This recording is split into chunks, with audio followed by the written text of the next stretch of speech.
মোৰ লগত বৰ্তমান আছে ৰাইজৰ দলৰ সভাপতি তথা শিৱসাগৰ সমষ্টিৰ বিধায়ক অখিল গগৈ ডাঙৰীয়া আছে। অখিল গগৈ ডাঙৰীয়াই আজি যিখন গুৰুত্বপূৰ্ণ বৈঠকত ডিব্ৰুগড়ত গৌৰৱ গগৈৰ সৈতে মিলিত হৈছিল, তাৰপিছত তেওঁ পোনে পোনে আচলতে আহি আছে। আমি তেওঁক বাটতে পাইছোঁ। অখিল গগৈ ডাঙৰীয়া আজি প্ৰায় 6 ঘণ্টা যোৱা এখন ৰুদ্ধদ্বাৰ বৈঠক। বৈঠকখনৰ পৰা ওলাই আপুনি এটা ইতিমধ্যে ইণ্টাৰভিউ দিছে মই শুনিছোঁ। তথাপিতো মই এই মুহূৰ্তত যিহেতু পোনপটীয়া সম্প্ৰচাৰ চলি আছে, বৈঠকখনৰ ফলাফল কি হ'ল? ফলাফল অমীমাংসিত। আমাৰ লগত 6 ঘণ্টা ধৰি কথা পাতিলে। 6 ঘণ্টা ধৰি কথা পতাৰ পাছত যি 13টা ছিট তেওঁলোকে দিছিলে, সেই 13টা ছিটৰো চব কথা বতৰা হৈ গ'ল। 13টা ছিটৰো তেওঁলোকৰ AICC এপ্ৰুভেল নাই বুলি মিটিংখন অমীমাংসিত কৰি দিলে। অথচ তেওঁলোকে সেইখন গোটেই বাতৰি কাগজ টিভি চবকে আপোনালোকক দি কংগ্ৰেছৰ সূত্ৰৰ পৰা চবকে দি প্ৰচাৰ কৰি দিলে যে আমি 13টা ছিট দিছোঁ, তাৰ পাছতো ৰাইজৰ দলে মনা নাই। আজি যেতিয়া মিটিঙলৈ আহিলোঁ তেতিয়া ক'লে যে নাই আমাৰ এপ্ৰুভেলে নাই, এনেকৈ ক'লে। এতিয়া নাজানো কি হয়, এপ্ৰুভেল নাই বুলি ক'লে। দ্বিতীয় কথা যে যি 13টা ছিট দিছিলে, সেই 13টা ছিটৰ ভিতৰতো আকৌ মই আপোনাক কৈ দিছোঁ যে যি 13টা ছিট দিছিলে সেই 13টা ছিটৰ ভিতৰতো আপোনাৰ এটা ছিট তেওঁলোকে আকৌ নিদিওঁ বুলি কৈছে যে এইটো ছিট আমি দিব নোৱাৰিম, আপোনালোকে বেলেগ ছিট লওক নহ'লে। তো তেওঁলোকে গোটেই টিভি চিভি বাতৰি কাগজ চবকে আপোনালোকৰ হাতত এখন তালিকা দি দিলে।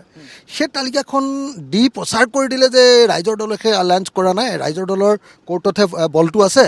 এইবিলাক কৈ আজি আকৌ কৈ দিলে যে এই তালিকাখনৰ অনুমোদন নাই, এপ্ৰুভেল। 2 নম্বৰ, এই তালিকাখনৰ এটা ছিট আমি দিব নোৱাৰোঁ। কিবা সৰু ল'ৰাৰ নিচিনা লাগিল। ল'ৰা ধেমালি নিচিনা কৰি আছে। ল'ৰা ধেমালি নিচিনা হৈছে। সেইকাৰণে গুচি আহিলোঁ। এতিয়া জিতেন্দ্ৰ সিং ডাঙৰীয়াই কৈছে যে তেওঁ ৰাহুল গান্ধীৰ লগত কথা পাতি মোলৈ ফোন কৰিব।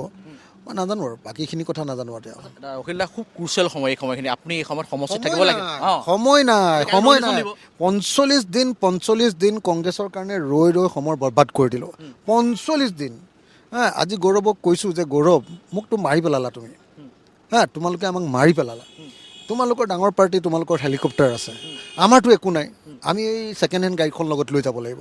তেতিয়া আমি কেনেকৈ কেম্পেইন কৰিম এই 12 দিনত কেনেকৈ কেম্পেইন কৰিম? 126টা সমষ্টিত কোৱা, তাৰ ভিতৰত 126টাৰ ভিতৰত যদি 40টাও দিলোঁ, কেনেকৈ আমি কেম্পেইন কৰিম কোৱা? তো তোমালোকৰতো হেলিকপ্টাৰ আছে, তোমালোকে যাব পাৰিবা। তো তেতিয়া কৈছে আমাৰো এনেকুৱাই হৈছে। তেতিয়া সোনকালে শেষ কৰি নিদিয়া কিয়? শেষ নকৰে, চক নিজে তালিকা দিলে, গোটেই ৰৌদাল বজাল কৰি দিলে। বোলে এই 13টা ছিট আমি দি দিছোঁ, এতিয়া বোলে ৰাইজৰ দলৰ কোৰ্টত বোলে বলটো, যেতিয়া বলটো ফুটবললৈ খেলিবলৈ গ'লোঁ, বলটো মাৰিবলৈ লৈছোঁ, কৈছে বল নুচুবা। কি কৰোঁ কওক দেই, আপোনালোকে নিজে ভাবক কথাটো। গ'লোঁ, কাইলৈ নমিনেশ্যন দিব লাগে। এতিয়া মানে যেনেকুৱা পৰিস্থিতি নহয়।